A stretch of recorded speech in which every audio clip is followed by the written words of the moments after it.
बानी पीटीआई से अब मुलाकातें नहीं होंगी, तहरीक इंसाफ से मुज़ाकरात भी नहीं किए जाएंगे। हुकूमत का ऐलान। वफाकी वज़ीर इत्तलात अता तारड़ कहते हैं इन्होंने बातचीत का मौका गंवा दिया। अब किसी इंतशारी दहशतगर्द इंतहा पसंद सोच रखने वाले से बात की गुंजाइश नहीं। सोशल और इलेक्ट्रॉनिक मीडिया पर आग लगाने वालों का जवाब कौम के सामने है। पाकिस्तान का दिफा मजीद मजबूत और फोर्सेस की तैयारी बेहतरीन है। अडयाला जेल के बाहर मुल्क दुश्मनी की इजाज़त नहीं देंगे। जो खिलाफ वर्जी करेगा उसे बानी पीटीआई से मुलाकात की इजाज़त नहीं दी जाएगी। मुल्क दुश्मन चैनल्स को इंटरव्यू दिए जाते हैं।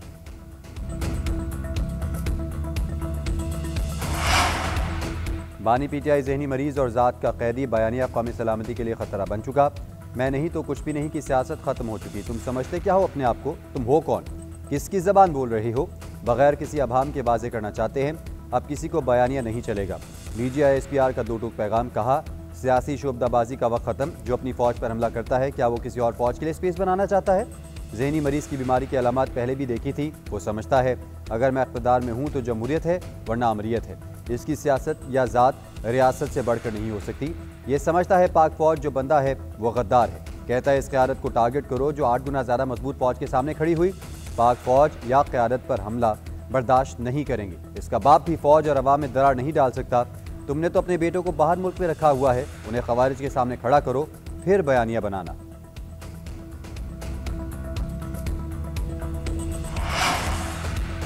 दहशतगर्द बच्चों को शहीद करें ये कहता है बात करो। ये तो कहता था पेशावर में खारजों का दफ्तर खोल दो। ये लोगों को ऑपरेशन के खिलाफ उकसाता है। आवाम से हंगामों का कहता है। जब भारत ने हमला किया तो ये होता तो कशको लेकर चल पड़ता। क्या वो बात करते हैं? इन्होंने ही कहा था फ़ौज लड़ नहीं सकती, लेकिन फ़ौज ने लड़ कर दिखाया। तर्जुमान पाक फ़ौज की धुआंधार प्रेस कॉन्फ्रेंस बोले क्या पाकिस्तान की सिक्योरिटी गारंटी का काबुल से मिलेगी? हम हक पर हैं और हक पर ही रहेंगे। हमने रियासत के तहफ़्फ़ुज़ की कसम खाई है। रियासत सुप्रीम और हम इसका हिस्सा हैं। अब झूठ और फरेब का कारोबार नहीं चलेगा। बानी से मिले जाएंगे तो क्या मौसम का हाल पूछेंगे? मुल्क, मईशत, जमहूरियत और इदारों पर बात करना सियासत ही है। साहिब इख्तियार से अर्ज़ है बानी की बहनों से मुलाकात ना रोकी जाए।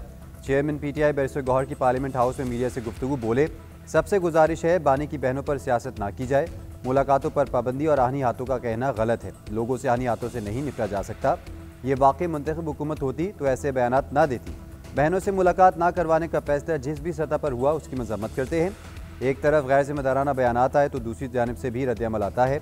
हम आइन और कानून की बालादस्ती पर यकीन रखते हैं। कानूनी जदोजहद जारी रखेंगे। वज़ीर दिफा ख्वाजा आसिफ का कहना है कि बानी PTI की बहन का भारतीय मीडिया को इंटरव्यू ताबूत में आखिरी कील साबित हुआ।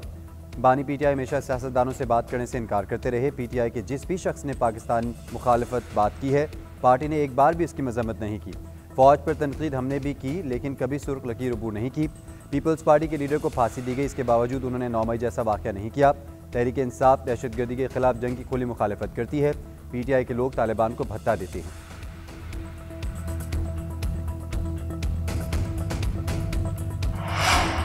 वफाकी वज़ीर दाखिला मोहसिन नकवी से कायम मकाम अमरीकी सफ़ीर नत्ती बेकर की मुलाकात। मनशियात की रोकथाम और इंटेलिजेंस शेयरिंग के लिए ताउन बढ़ाने पर इत्तेफाक। गैर कानूनी इमिग्रेशन की रोकथाम के लिए मुश्तरका इक़दामात उठाने पर भी बातचीत। वज़ीर दाखिला ने गुफ्तगू करते हुए कहा अफगानिस्तान से मनशियात दर्जनों ममालिक में पहुँच रही हैं और नौजवान नस्ल को तबाह कर रही हैं। एयरपोर्ट्स पर हर मुमकिन हद तक मनशियात केसेस की निशानदेही अवलीन तरजीह है। गैर कानूनी इमिग्रेशन के हवाले से हमारी वाज़ेह पॉलिसी है। मुल्क के तमाम एयरपोर्ट्स पर जदीद तरीन स्कैनिंग मशीनें नस्ब की जा रही हैं।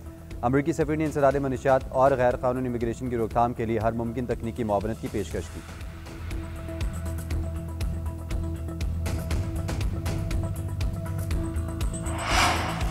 पंजाब में वन डिश की खिलाफ वर्जी और लाउड स्पीकर के गैर ज़रूरी इस्तेमाल के खिलाफ क्रैकडाउन का फैसला। वज़ीर आला मरीम नवाज़ की तमाम कमिश्नर्स और डिप्टी कमिश्नर्स को वन डिश की पाबंदी यकीनी बनाने का हुक्म।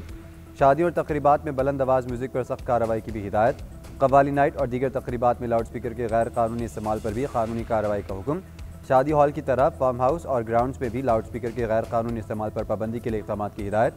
मैरिज हॉल के लिए मुकर्ररा औकात कार की पाबंदी की मॉनिटरिंग की हिदायत की। वन डिश और लाउड स्पीकर की खिलाफ वर्जी की सूरत में अफसरान शादी तकरीबात में शिरकत नहीं करेंगे।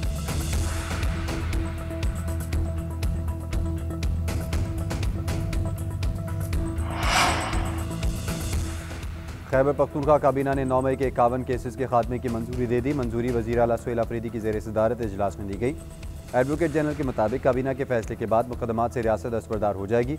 इजलास में केसेस की तहकीकात के लिए कमेटी तश्कील देने की भी मंजूरी दी गई। वज़ीर आला ने कहा, कौमी मालियाती कमीशन के इजलास में सूबे का मुकदमा भरपूर अंदाज में पेश किया, जिस पर शुरका ने इत्तफाक किया।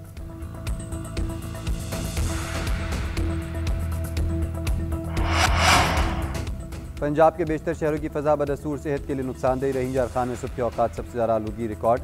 AQI पाकिस्तान में सबसे ज़्यादा 370 रहा। लाहौर में सुबह के वक्त फ़ज़ाई आलूदगी की शरह 208 रही। लाहौर दुनिया के आलूदा तरीन शहरों में चौथे नंबर पर है। शहर में सबसे ज़्यादा मुतासरा इलाका सिविल सेक्रेटेरिएट है, जहाँ AQI 512 रहा।